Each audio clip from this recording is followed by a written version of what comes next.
ألف لام را تلك آيات الكتاب المبين إنا أنزلناه قرآنا عربيا لعلكم تعقلون نحن نقص عليك أحسن القصص بما أوحينا إليك هذا القرآن نحن نقص عليك أحسن القصص بما أوحينا إليك هذا القرآن وإن كنت من قبله لمن الغافلين إذ قال يوسف لأبيه يا أبت إني رأيت 11 كوكبا والشمس والقمر رأيتهم لي ساجدين قال يا بني لا تقصص رؤياك على إخوتك فيكيدوا لك كيدا إن الشيطان للإنسان عدو مبين وكذلك يجتبيك ربك ويعلمك من تأويل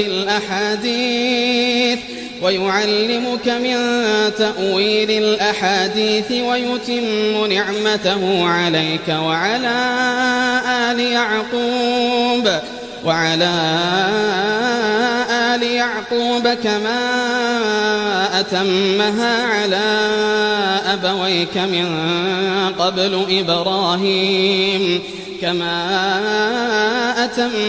على أبويك من قبل إبراهيم وإسحاق إن ربك عليم حكيم لقد كان في يوسف وإخوته آيات للسائلين إذ قالوا ليوسف وأخوه أحب إلى أبينا منا ونحن عصبة إن أبانا لفي ضلال مبين اقتلوا يوسف أو اطرحوه أرضا يخل لكم وجه أبيكم وتكونوا من بعده قوما صالحين قال قائل منهم لا تقتلوا يوسف وألقوه في غيابة الجب يلتقطه بعض السيارة إن كنتم فاعلين قالوا يا أبانا ما لك لا تأمنا على يوسف وإنا له لناصحون أرسله معنا غدا يرتع ويلعب وإنا له لحافظون قال إني ليحزنني أن تذهبوا به وأخاف أن يأكله الذئب وأنتم عنه غافلون قالوا لئن أكله الذئب ونحن عصبة إنا إذا لخاسرون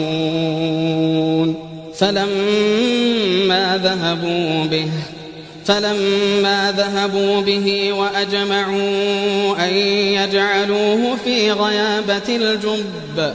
وأوحينا إليه لتنبئنهم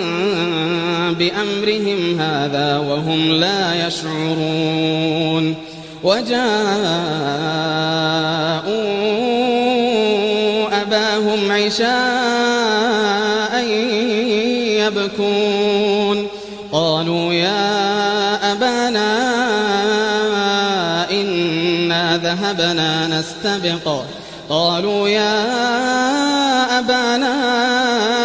إنا ذهبنا نستبق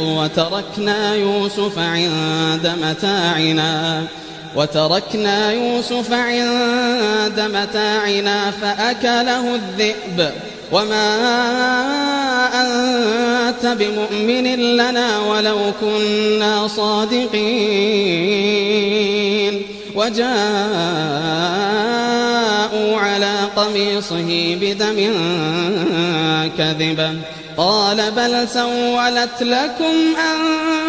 أنفسكم أمرا فصبر جميل قال بل سولت لكم أنفسكم أمرا فصبر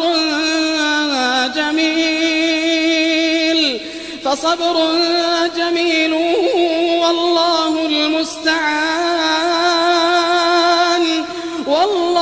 المستعان على ما تصفون.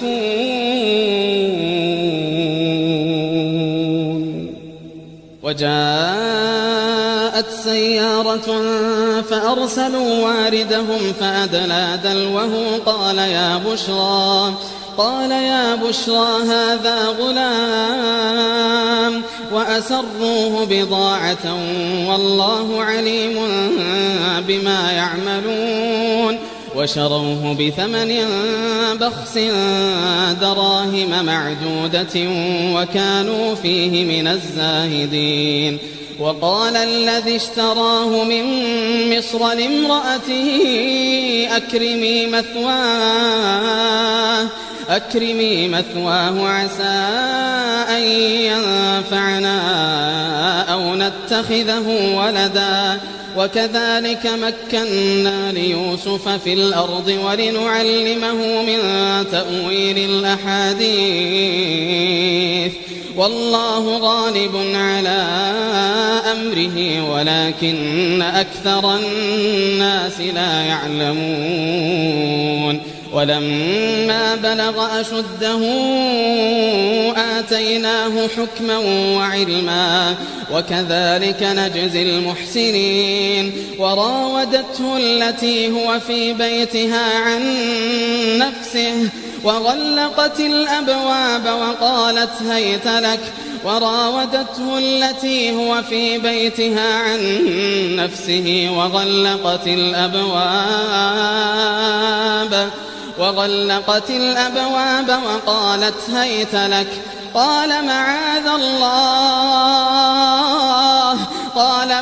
الله إنه ربي أحسن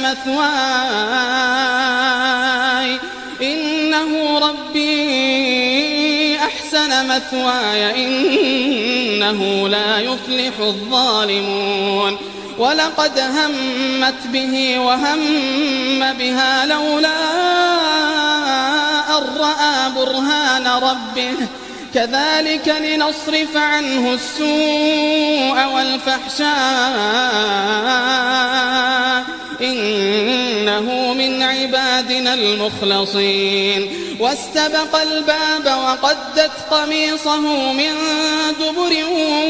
وألف يا سيدها لدى الباب قالت ما جزاء من أراد بأهلك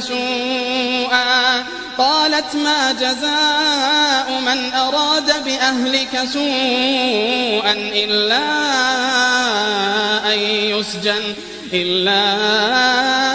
أن يسجن أو عذاب أليم. قال هي راودتني عن نفسي وشهد شاهد من أهلها إن كان قميصه قد من قبل فصدقت وهو من الكاذبين وإن كان قميصه قد من دبر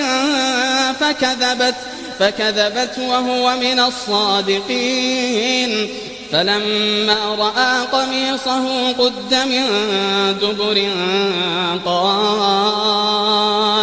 قال إنه من كيدكن إن كيدكن عظيم. يوسف أعرض عن هذا واستغفري لذنبك إنك كنت من الخاطئين.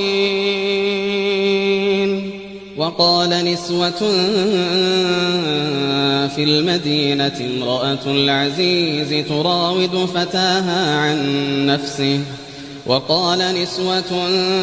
المدينة امرأة العزيز تراود فتاها عن نفسه قد شغفها حبا إنا لنراها في ضلال مبين فلما سمعت بمكرهن أرسلت إليهن وأعتدت لهن متكأ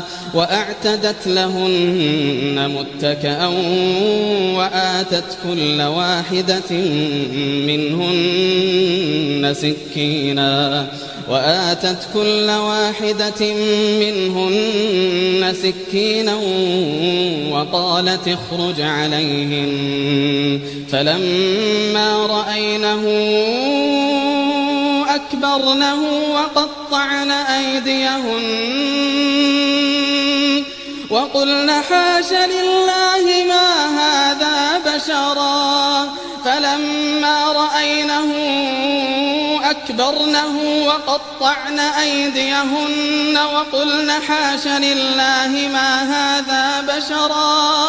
وقلن حاش لله ما هذا بشرا إن هذا إلا ملك كريم قالت فذلكن الذي لمتنني فيه ولقد راودته عن نفسه فاستعصم ولئن لم يفعل ما آمره ليسجنن وليكون من الصاغرين قال رب السجن أحب إلي مما يدعونني إليه وإلا تصرف عني كيدهن أصب إليهن وأكن من الجاهلين فاستجاب له ربه فصرف عنه كيدهن إنه هو السميع العليم ثم بدا لهم من بعد ما رأوا الآيات ليسجننه حتى حين ودخل معه السجن فتيان قال أحدهما إني أراني أعصر خمرا وقال الآخر إني أراني أحمل فوق رأسي خبزا تأكل الطير منه نبئنا بتأويله إنا نراك من المحسنين قال لا يأتيكما طعام ترزقانه إلا نبأتكما بتأويله قبل أن يأتيكما ذلكما مما علمني ربي إني تركت ملة قوم لا يؤمنون بالله وهم بالآخرة هم كافرون واتبعت ملة آبائي إبراهيم وإسحاق ويعقوب ما كان لنا أن نشرك بالله من شيء ذلك من فضل الله علينا وعلى الناس ولكن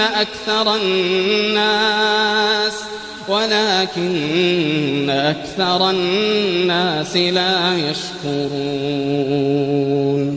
يا صاحبي السجن أأرباب متفرقون خير أم الله الواحد القهار ما تعبدون من دونه إلا أسماء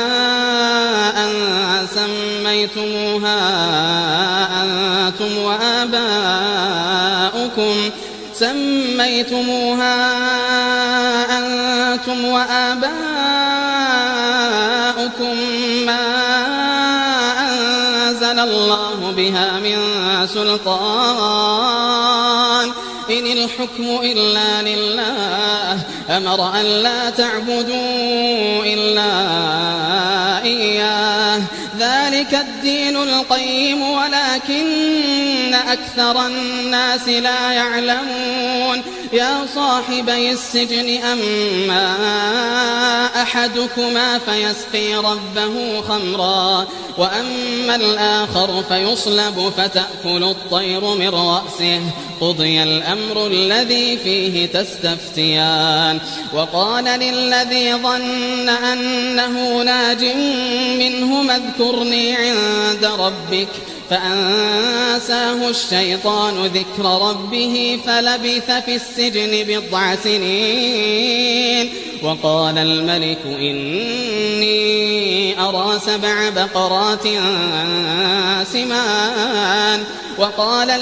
إني أرى 7 بقرات سمان يأكلهن 7 عجاف و7 سنبلات خضر وأخر يابسات يا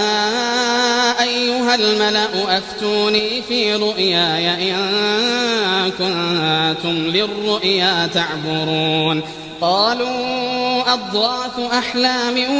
وما نحن بتأويل الأحلام بعالمين وقال الذي نجا منهما وادكر بعد أمة أنا أنبئكم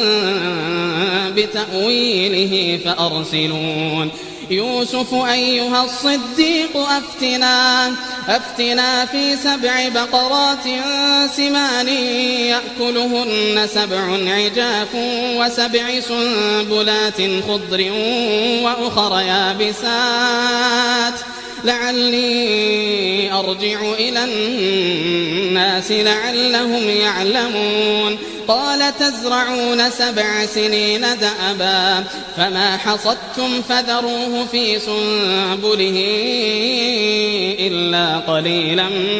مما تأكلون ثم يأتي من بعد ذلك 7 شداد يأكلن ما قدمتم لهن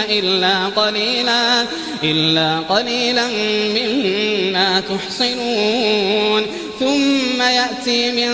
بعد ذلك عام فيه يغاث الناس وفيه يعصرون وقال الملك ائتوني به فلما جاءه الرسول قال ارجع إلى ربك فاسأله ما بال النسوة اللاتي قطعن أيديهن إن ربي بكيدهن عليم قال ما خطبكن إذ راوتن يوسف عن نفسه قلن حاش لله ما علمنا عليه من سوء قالت امرأة العزيز الآن حصحص الحق أنا راودته عن نفسه وإنه لمن الصادقين ذلك ليعلم أني لم أخنه بالغيب وأن الله لا يهدي كيد الخائنين وما أبرئ نفسي إن النفس لأمارة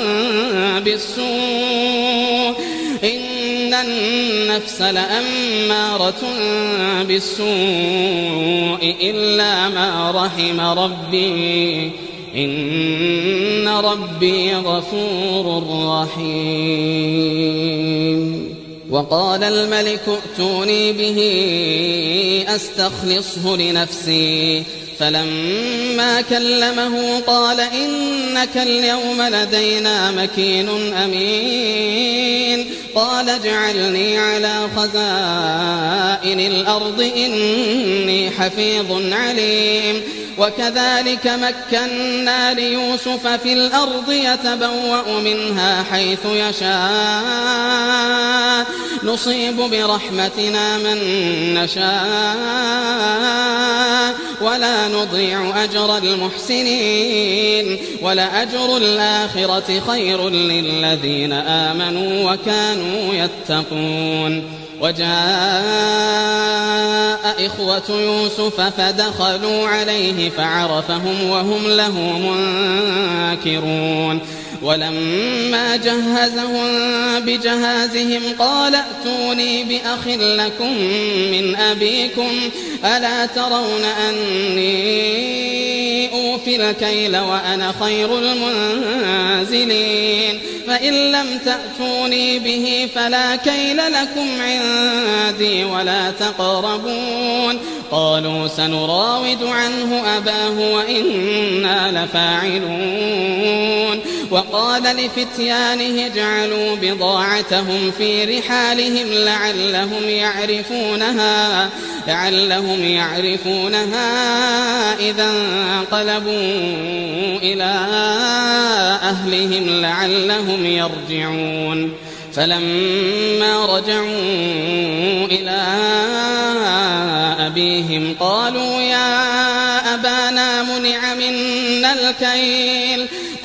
يا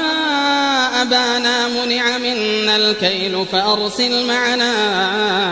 أخانا نكتل وإنا له لحافظون قال هل آمنكم عليه إلا كما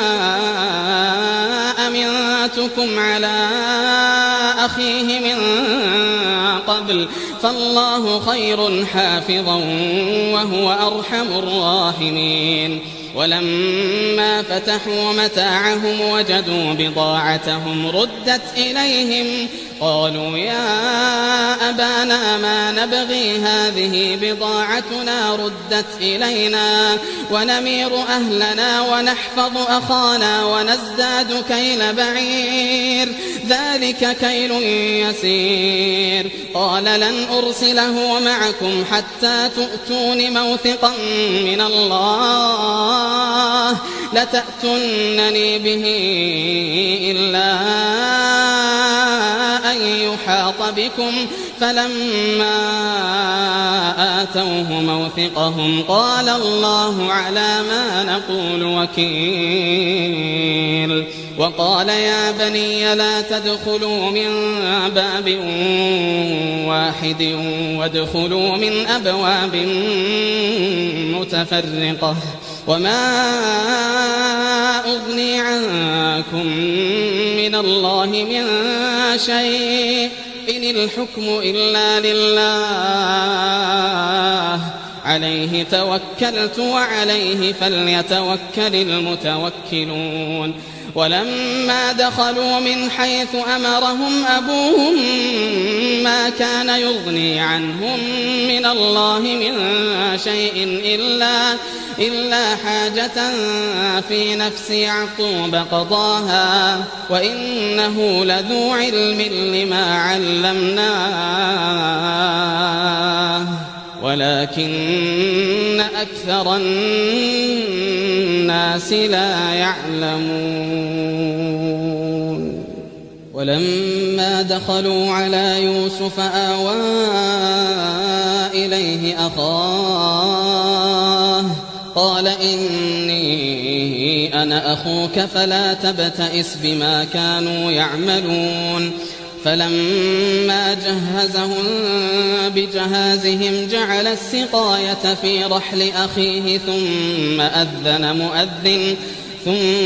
أذن مؤذن أيتها العير إنكم لسارقون قالوا وأقبلوا عليهم ماذا تفقدون قالوا نفقد صواع الملك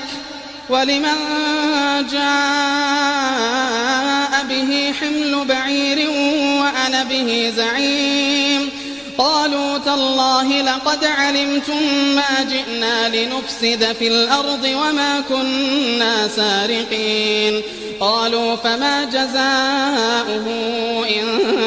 كنتم كاذبين قالوا جزاؤه من وجد في رحله فهو جزاؤه كذلك نجزي الظالمين فبدأ بأوعيتهم قبل وعاء أخيه ثم استخرجها من وعاء أخيه كذلك كدنا ليوسف ما كان ليأخذ أخاه في دين الملك إلا أن يشاء الله نرفع درجات من نشاء وفوق كل ذي علم عليم قالوا إن يسرق فقد سرق أخ له من قبل فأسرها يوسف في نفسه ولم يبدها لهم قال أنتم شر مكانا والله أعلم بما تصفون. قالوا يا أيها العزيز إن له أبا شيخا كبيرا فخذ أحدنا مكانه إنا نراك من المحسنين. قال معاذ الله أن نأخذ إلا من وجدنا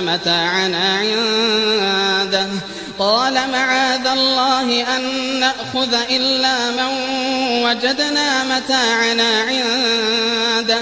إنا إذا لظالمون. فلما استيئسوا منه خلصوا نجيا. قال كبيرهم ألم تعلموا أن أباكم قد أخذ عليكم موثقا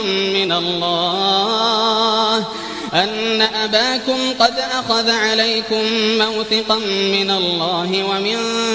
قبل ما فرطتم في يوسف فلن أبرح الأرض حتى يأذن لي أبي أو يحكم الله لي وهو خير الحاكمين. ارجعوا إلى أبيكم فقولوا يا أبانا إن ابنك سرق وما شهدنا إلا بما علمنا وما كنا للغيب حافظين. واسأل القرية التي كنا فيها والعير التي أقبلنا فيها وإنا لصادقون. قال بل سولت لكم أنفسكم أمرا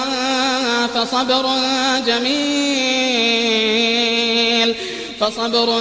جميل عسى الله أن يأتيني بهم جميعا إنه هو العليم الحكيم. وتولى عنهم وقال يا أسفا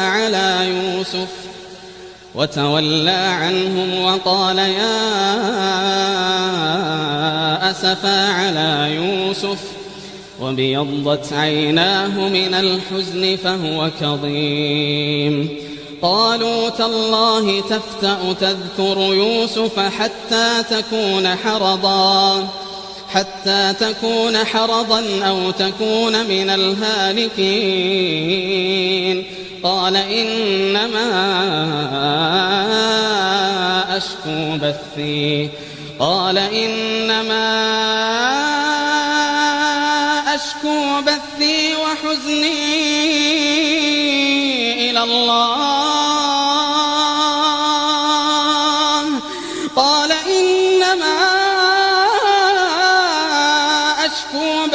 وحزني إلى الله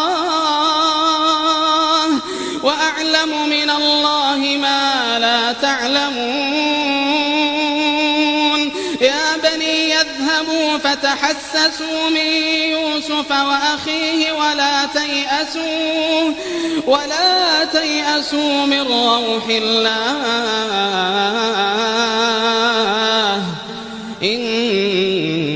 إنه لا ييأس من روح الله إلا القوم الكافرون. فلما دخلوا عليه قالوا يا أيها العزيز مسنا وأهلنا الضر وجئنا ببضاعة مزجاة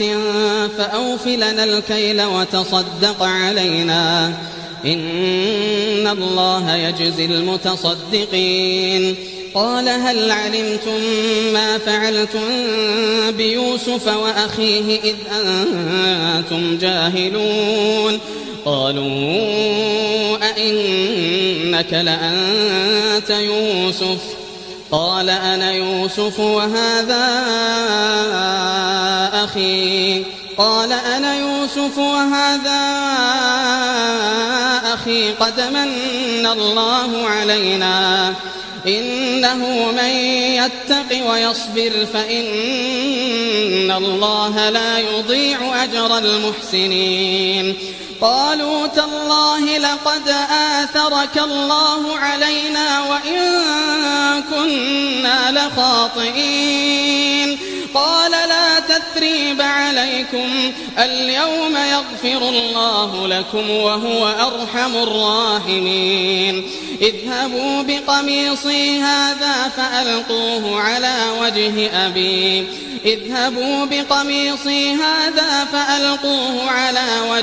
أبي يأت بصيرا وأتوني بأهلكم أجمعين. ولما فصلت العير قال أبوهم إني لأجد ريح يوسف لولا أن تفندون. قالوا تالله إنك لفي ضلالك القديم. فلما أن جاء البشير ألقاه على وجهه فارتد بصيرا قال ألم أقل لكم إني أعلم من الله ما لا تعلمون. قالوا يا أبانا استغفر لنا ذنوبنا إنا كنا خاطئين. قال سوف أستغفر لكم ربي إنه هو الغفور الرحيم. فلما دخلوا على يوسف آوى إليه أبويه وقال ادخلوا مصر إن شاء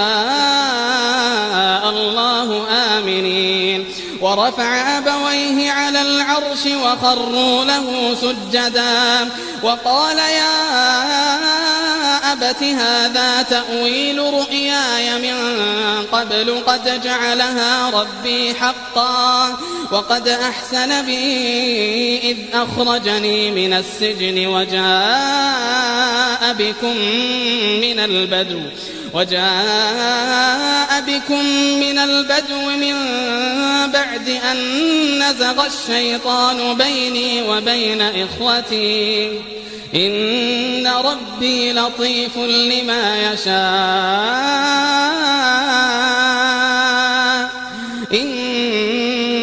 إنه هو العليم الحكيم. رب قد آتيتني من الملك وعلمتني من تأويل الأحاديث فاطر السماوات والأرض أنت ولي في الدنيا والآخرة توفني مسلما وألحقني بالصالحين.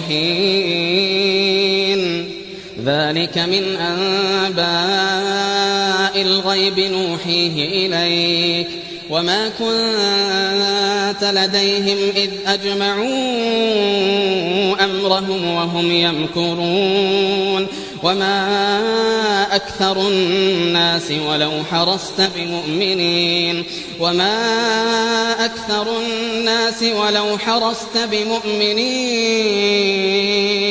وما تسألهم عليه من أجر إن هو إلا ذكر للعالمين. وكأين من آية في السماوات والأرض يمرون عليها وهم عنها معرضون. وما يؤمن أكثرهم بالله إلا وهم مشركون. أفأمنوا أن تأتيهم غاشية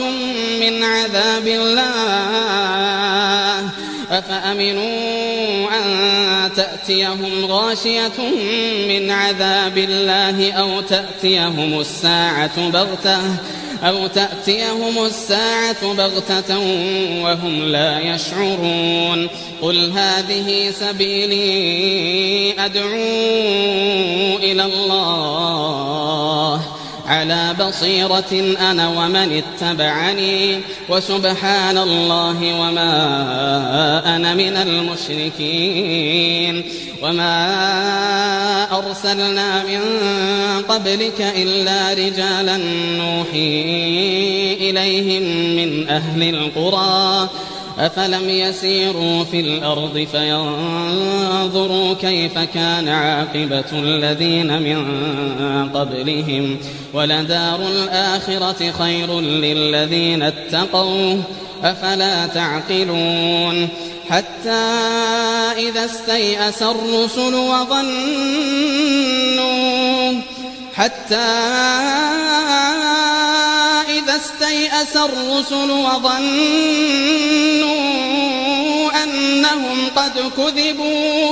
وظنوا أنهم قد كذبوا جاءهم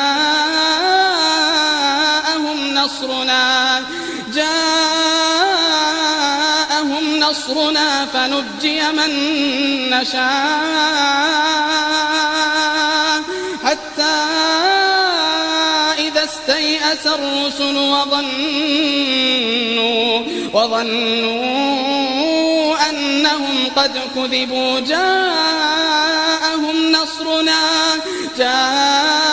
نصرنا فنجي من نشاء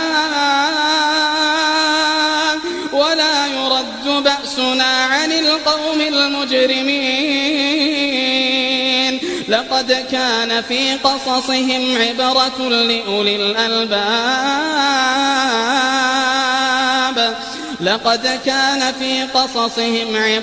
لأولي الألباب ما كان حديثا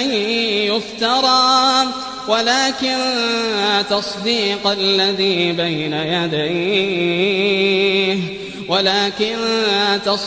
الذي بين يديه وتفصيل كل شيء وهدى ورحمة لقوم يؤمنون.